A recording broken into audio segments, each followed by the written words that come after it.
बहुत बहुत स्वागत है दोस्तों आप सबका आपके अपने चैनल में। जैसा कि आप समझ गए होंगे, आज का जो टॉपिक है बहुत ही इंटरेस्टिंग होने वाला है और अक्सर आप लोगों के मन में ये सवाल आ ही जाता है। तो इस विषय को समझने के लिए सर्वप्रथम निर्माण करते हैं हेडलाइन का और आगे बढ़ते हैं, और जिन्होंने ये प्रश्न पूछा है उन्हीं की कुंडली से इसको समझ लेते हैं ताकि इस विषय को मैं आज विस्तार से आप लोगों को समझा सकूं। मुझे उम्मीद है कि ये विषय शायद सब लोगों के काम आएगा। हर एक व्यक्ति को समझना ही चाहिए कि हर भाव का क्या अर्थ है, भाव अगर कोई ग्रह नहीं है तो क्या अर्थ है। चलिए एक बार देखते हैं कुंडली में खाली भाव का क्या अर्थ है। ज्योतिष विज्ञान चैप्टर 220। तो दोस्तों इसके लिए मैं सबसे पहले आपके सामने एक कुंडली प्रस्तुत कर देता हूँ। इससे आपको हर चीज़ समझने में बहुत आसानी हो जाएगी। तो जैसा कि आपके सामने प्रस्तुत है ये कुंडली, और इसको आप देख सकते हैं 9वें नंबर की कुंडली है, यानी धनु लगन की कुंडली है। और 1 2 3 4 और ये 5 जगहों पर ग्रह बैठे हैं, बाकी की 7 जगहों पर ग्रह नहीं है।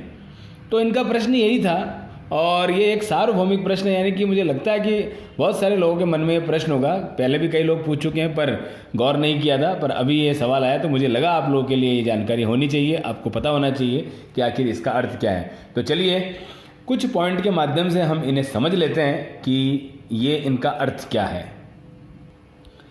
तो सबसे पहले वीडियो की प्रस्तावना में आप समझेंगे कि हर कुंडली में 12 भाव होते हैं। ये किसी भी व्यक्ति की कुंडली हो, एक निश्चित पैटर्न है, 12 भाव होंगे और आपके 9 ग्रह होंगे सूर्य से लेकर के केतु पर्यंत तक। इनको कैसे बैठना है, कैसे जमना है, ये कभी किसी के हाथ में नहीं है। ये आकाश की भौगोलिक मतलब जो परिस्थितियां हैं, यानी कि जिस समय कौन सा ग्रह किस राशि में चल रहा है, ये सबके लिए एक अलग अलग पैटर्न है। एक समय पर जन्मे 2 बालकों की, 2 बच्चों की, 2 लड़कियों की कुंडली सेम जरूर हो सकती है, लेकिन थोड़ा आगे पीछे होते ही सब ग्रह थोड़ा थोड़ा बदलेंगे। यानी कि हर व्यक्ति लगभग एक अलग कुंडली लेकर जन्म लेता है और उसके हिसाब से ही उसका जीवन चलता है।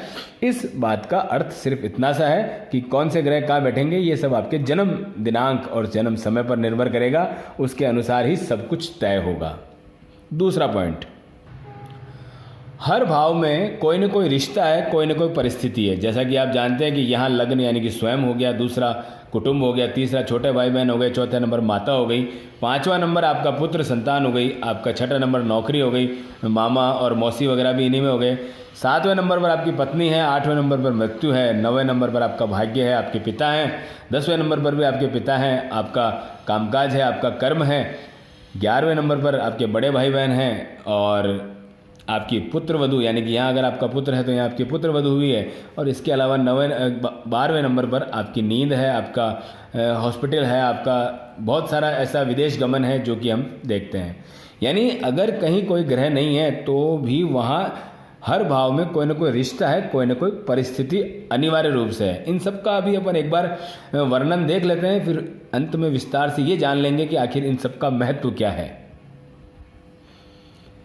हर ग्रह की एक दृष्टि होती है, वो कॉमन होती है 7वें नंबर, यानी कि 7वीं दृष्टि जो होती है, जहाँ ग्रह बैठता है उससे बिल्कुल सामने जब वो देखेगा वो सबको कॉमन मिली हुई है।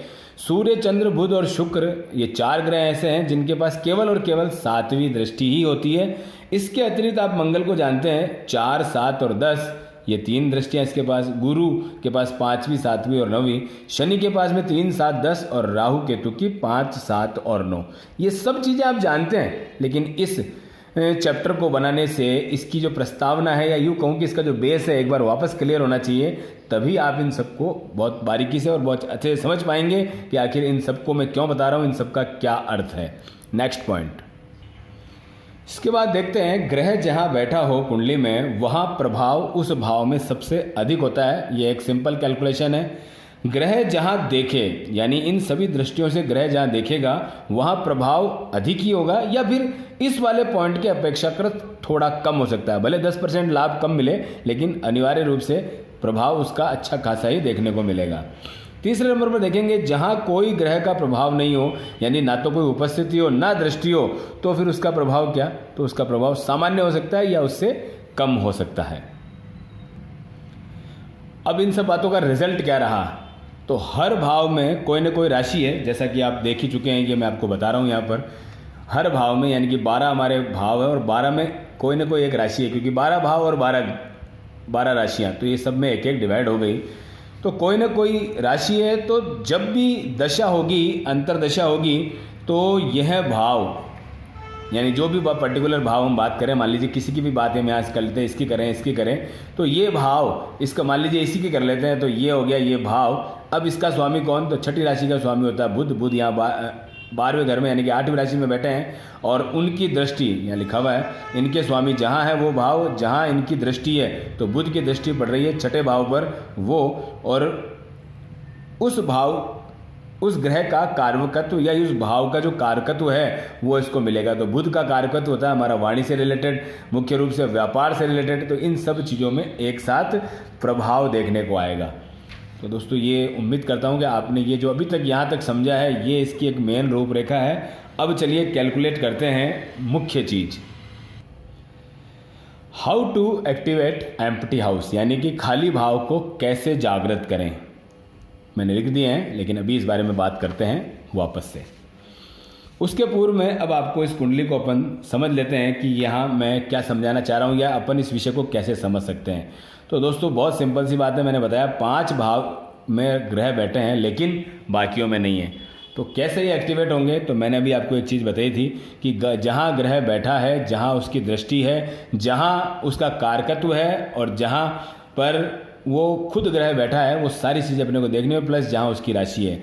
कुछ देर के लिए हम कल्पना करते हैं कि मान लीजिए ये 5वां नंबर का भाव यहाँ खाली है, तो ये वास्तव में क्या खाली है? तो आप देखेंगे जहाँ 5वें नंबर पर आप देखेंगे तो सूर्य इसके मालिक हुए, वो यहाँ बैठे हैं। अब इस घर पर किसी की भी फिलहाल दृष्टि नहीं है। जो इस कुंडली के जातक है उनका यही है, मुख्य रूप से पूछना है कि अगर किसी पर इस पर दृष्टि नहीं है तो क्या होगा। पर आप देखेंगे जो मैंने आपको ये चीज़ें बताई थी, 1 2 3 और ये 4 घर, 5 ग्रह जो बताए थे, इनकी कहीं ना कहीं कोई कॉमन दृष्टि कहीं ना कहीं पड़ ही जाएगी। उसके बावजूद भी ना पड़े तो कोई बात नहीं, लेकिन यहाँ की मैं बात करूँ तो यहाँ से केतु देव की 9वीं दृष्टि यहाँ आप देखते पढ़ते हुए देखेंगे। इस प्रकार से जब आप गिनेंगे तो ये हो गई। इसके अतिरिक्त अगर इस घर की मैं बात करूं तो यहाँ हो सकता है कोई ग्रह ना देख रहा हो, लेकिन यहाँ से भी आप देखेंगे तो गुरु इस घर के ऊपर अपनी दृष्टि डाल रहे हैं। यानी ऐसा कोई भाव होता ही नहीं है ज़्यादातर केस में, 90% केस ये हैं कि जहाँ किसी की कोई दृष्टि ना पड़े। लेकिन उसके बावजूद भी अगर ऐसा है तो वो कभी भी भाव खाली ज़रूर दिख रहा है, लेकिन वो खाली नहीं, जैसा कि मैंने यहाँ बताया कि कोई ना कोई राशि होती है अंतरदशा और दशा के अंदर, उन सब का प्रभाव एक दूसरे पर देखने को मिलेगा। आप शनि को कैलकुलेट कर लीजिए, शनि की 7वीं दृष्टि इस घर पर पड़ रही है, जबकि मंगल का ये भाव है और मंगल का डायरेक्ट कनेक्शन कोई भी इस घर से नहीं पड़ा, लेकिन उसके बावजूद शनि का असर यहाँ पर आएगा। शनि उच्च होकर के इस कुंडली के अंदर अपनी नीच राशि को देख रहे होंगे, इसलिए कहीं ना कहीं एक अच्छी स्थिति को ये जरूर पैदा करेंगे, क्योंकि यहाँ उनका एक राजयोग भी बन गया है जिसको कि महालक्ष्मी नाम का राजयोग कहा जाता है। तो कई बार परिस्थितियाँ हमें दिखती हैं, होती क्या है, लेकिन उनका वास्तविक असर कुछ और हो रहा था। इस कुंडली के लिए शनिदेव मारक ग्रह माने जाते हैं, लेकिन मारक ग्रह होने के बावजूद वो यहाँ देख करके आय भाव को और संतति भाव को कहीं ना कहीं लाभ की स्थिति में पहुँचाएंगे। अचानक धन लाभ के अंदर सदैव मदद करने वाले ग्रह बन जाएंगे। तो इस प्रकार से ये एक स्थिति बनती है। इसलिए आज के टॉपिक का मुख्य सामान्य अर्थ यही है कि कोई भी भाव खाली दिख रहा है, लेकिन उसका खालीपन, उसे खाली ना समझे, वहाँ कोई ना कोई राशि का, कोई ना कोई ग्रह का प्रभाव अनिवार्य रूप से है। जब भी आपकी दशा अंतर्दशा आएगी वो निश्चित तौर पर काम करेगा। अब इसको हम समझ सकते हैं खाली भाव को कैसे एक्टिवेट करना है। तो रत्न के द्वारा मुख्य बात यही है कि रत्न तभी धारण करना है जब हम जिस खाली भाव की बात कर रहे हैं वो हमारे लिए योग कारक है कि नहीं। ऐसा नहीं हो कि खाली भाव दिखा और वो मारक ग्रह की श्रेणी में भी आ रहा हो और उसका रत्न पहना दिया, नुकसान हो सकता है। कुछ पहने ना पहने वो ज़्यादा अच्छा है कि आप ना पहने।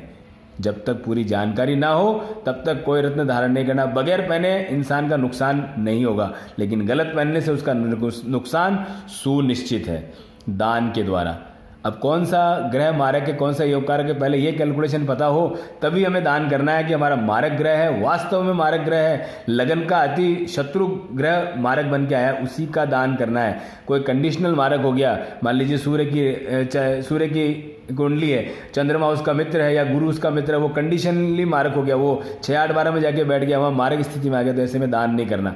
मैंने 141 से लेकर 147 नंबर तक इस बारे में पूरी जानकारी दी है कि जब योग कारक ग्रह मारक बन जाए तो दान नहीं करना होता है। बीज मंत्र से, बीज मंत्र सदा शुभ है, योग कारक मारक कैसी भी स्थिति हो हर ग्रह के लिए दान किया जा सकता है, हर ग्रह के लिए बीज मंत्र जाप किए जा सकते हैं। अन्य उपाय पूजा, हवन, यज्ञ, अनुष्ठान, ये जो भी आपके पंडित जी या ज्योतिषी आपको सजेस्ट करे या जो भी आपको इस बारे में जानकारी हो वैसा करके भी लाभ ले सकते हैं, पर समुचित रूप से उसको भी एक बार थोड़ा सा कंसर्न कर लीजिए कि हाँ हम जो करने जा रहे हैं वो सही है कि नहीं। कहीं ऐसा नहीं हो कि वो गलत समय पर किया जा रहा हो, गलत स्थान हो या गलत समय, या बहुत सारी चीज़ें हैं, अगर उनमें कहीं भी कोई कमी या त्रुटि पाई जाती है तो उन्हें दुरुस्त करके ही वो काम आगे करना चाहिए। तो उम्मीद करता हूँ दोस्तों आपको ये आज का टॉपिक समझ आया होगा। कैसा लगता है उम्मीद करता हूँ आप अवश्य बताएंगे। मन में कोई सवाल दुविधा चल रही हो अवश्य पूछ लीजिए, यहाँ जवाब देने की स्थिति होगी तो आपको अवश्य ही उसका जवाब यहाँ दिया जाएगा। मिलेंगे नेक्स्ट वीडियो में। हर हर महादेव।